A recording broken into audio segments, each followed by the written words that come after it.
ఇక రాష్ట్రంలో అధికారంలోకి వచ్చి ఏడాదవుతున్న సందర్భంగా ప్రజా విజయోత్సవాలను పెద్ద ఎత్తున నిర్వహించాలని ప్రభుత్వం నిర్ణయించింది. నేటి నుంచి డిసెంబర్ 9వ తేదీ వరకు కూడా వీటిని నిర్వహించనుంది. ఇక 26 రోజుల పాటు నిర్వహించే ఉత్సవాల్లో భాగంగా ప్రభుత్వ గ్యారంటీ పథకాలైన మహిళలకు ఆర్టీసీలో ఉచిత బస్సు ప్రయాణం, ఇక 500 రూపాయలకే గ్యాస్ సిలిండర్, 200 యూనిట్ల ఉచిత విద్యుత్ ఇలా ప్రతిదాన్ని కూడా అనేక కార్యక్రమాల గురించి వివరించనున్నట్లుగా తెలుస్తోంది. దీనిపై మరింత సమాచారం మా ప్రతినిధి హరీష్ అందిస్తారు. హరీష్, చెప్పండి. Thank you Varun.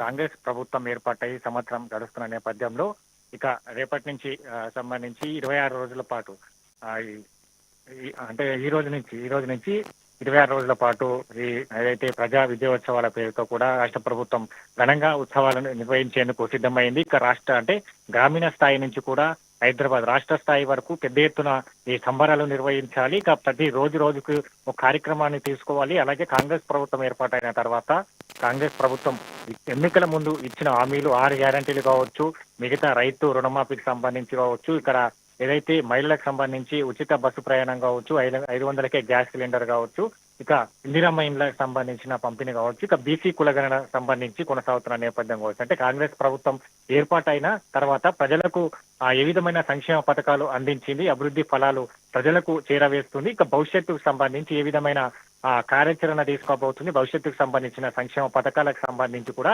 పెద్ద ఎత్తున వివరిస్తూ కూడా ఈ కార్యక్రమాన్ని నిర్వహించాలని ఇప్పటికీ రాష్ట్ర ప్రభుత్వం భావిస్తున్న నేపథ్యంలో ఇక ఈ రోజు సంబంధించి ఈ రోజు సాయంత్రం 4 గంటలకు ఎల్బీ స్టేడియంలో కూడా పెద్ద ఎత్తున విద్యార్థులకు సంబంధించి ఈ రోజు ఏదైతే గురు పూజ దినోత్సవం సంబంధించి ఈ రోజు 14,000 మంది విద్యార్థులతో ఈ రోజు సీఎం రేవంత్ రెడ్డి, అలాగే రాష్ట్ర వ్యవహారాల ఇన్ఛార్జ్ దీపాదాస్ మున్షితో పాటుగా పిసిసి అధ్యక్షుడు మహేష్ కుమార్, అలాగే మంత్రులు ఈ విద్యార్థులతో ఇంటరాక్షన్ ఉంటుంది. ఇక ఈ రోజు నుంచి కార్యక్రమాలకు సంబంధించి పూర్తిగా ఈ ప్రజా విజయోత్సవాలు కూడా ప్రారంభమవుతున్న నేపథ్యం అయితే కనిపిస్తుంది. ఇక రేపటి నుంచి ఒక్కొక్క రోజుకు సంబంధించి ఒక ఏదైతే కార్యక్రమాన్ని నిర్వహించాలి, గ్రామీణ స్థాయి నుంచి కూడా ఈ కార్యక్రమాన్ని నిర్వహించాలని కూడా భావిస్తున్న నేపథ్యం కావచ్చు. అందుకే కాంగ్రెస్ ప్రభుత్వం వచ్చిన తర్వాత ఉద్యోగాలకు సంబంధించి కావచ్చు 50,000 పైగా ఉద్యోగాలకు సంబంధించి కూడా నియామక పత్రాలు అందించిన నేపథ్యం కావచ్చు, ఇక మిగతా సంబంధించి ఉద్యోగాల భర్తీకి సంబంధించి కావచ్చు, ఇక పూర్తి స్థాయిలో వీటన్నిటిని కూడా వివరిస్తూ ఈ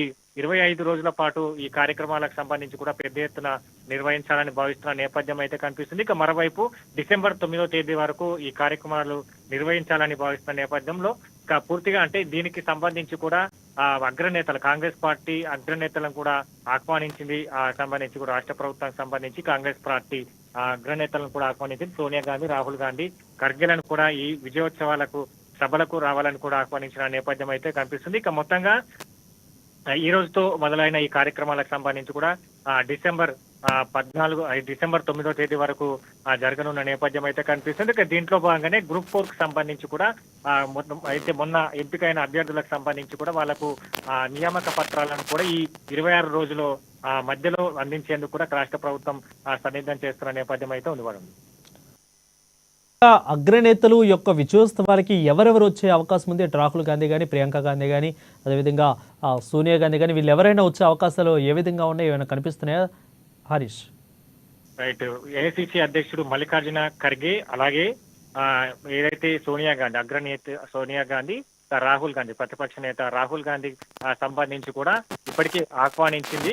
ఇక మొత్తంగా అంటే పెద్ద ఎత్తున ఈ కార్యక్రమాన్ని నిర్వహించాలి. కాసేపటి క్రితమే పట్టి విక్రమార్క సంబంధించి కూడా మీడియా సమావేశం నిర్వహించారు. దాంట్లో ఆయన కూడా ఏదైతే ఈ 2-3 తేదీలకు సంబంధించి కూడా అగ్రనేతలు బహిరంగ సభను నిర్వహించేందుకు ఈ విజయోత్సవాల భాగంగా బహిరంగ సభను నిర్వహించేందుకు కాంగ్రెస్ పార్టీ దీనికి సంబంధించి కూడా ప్లాన్ చేస్తున్న నేపథ్యం అయితే ఉంది. కాబట్టి ఈ 2-3 తేదీలకు సంబంధించి వాళ్ళని ఆహ్వానించాలా, లేదైతే డిసెంబర్ 9వ తేదీకి సంబంధించి కూడా ఏదైతే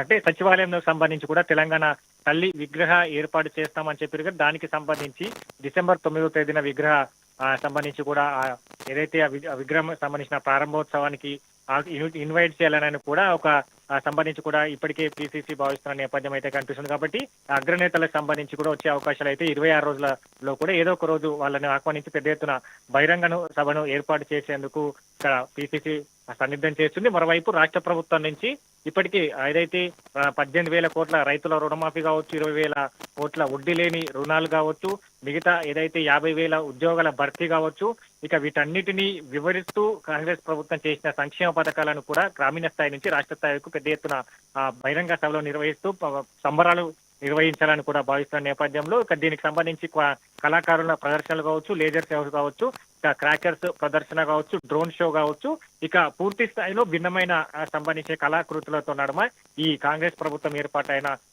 ఏదైతే ఏడాది సందర్భంగా విజయోత్సవాలను నిర్వహించాలని కూడా పెద్ద ఎత్తున విజయోత్సవాలు నిర్వహించేందుకు ఒకవైపు పార్టీ ఒకవైపు ప్రభుత్వం ఏర్పాట్లు కూడా సన్నిద్ధమైనది. వరుణ్, ఏంటంటే ముఖ్యంగా ఈ యొక్క 26 రోజుల పాటు కూడా అంటే ఏ విధంగా చేస్తున్నారు? ఒక్కొక్క డేని ఒక్కొక్క వృత్తికి కానీ లేదంటే ఇంకొక పథకానికి కానీ ఇలాగ ఏమైనా కేటాయించి డిఫరెంట్గా ఏమైనా చేస్తున్నారా? లేదంటే నార్మల్గా 26 రోజులు విజయోత్సవాలు సాగిపోతాయా హరీష్? రైట్. నిన్న సంబంధించి కూడా దీనిపైన సమీక్ష సమావేశం నిర్వహించారు. డిప్యూటీ సీఎం బట్టి విక్రమార్క, అలాగే మంత్రులతో పాటుగా మంత్రి పొన్నం ప్రభాకర్తో పాటుగా పిసిసి అధ్యక్షుడు మహేష్ కుమార్ గౌడ్ సంబంధించి 26 రోజుల పాటు అంటే ఈ సంవత్సరం పూర్తయిన నేపథ్యంలో ఈ కాంగ్రెస్ ప్రభుత్వం ఏర్పాటైన తర్వాత ఈ విజయోత్సవాలను, ఈ ప్రజా విజయోత్సవాలను ఏ విధంగా నిర్వహించాలి, దీనికి సంబంధించి కూడా షెడ్యూల్ ని ఖరారు చేసే పనిలో కూడా నిమగ్నమయ్యారు. దీనికి సంబంధించి అంటే ఒక్కొక్క రోజును ఒక్కొక్క అంశాన్ని తెలిపే విధంగా ఈ షెడ్యూల్ ని రూపొందించాలి, కార్యక్రమాలను రూపొందించాలి.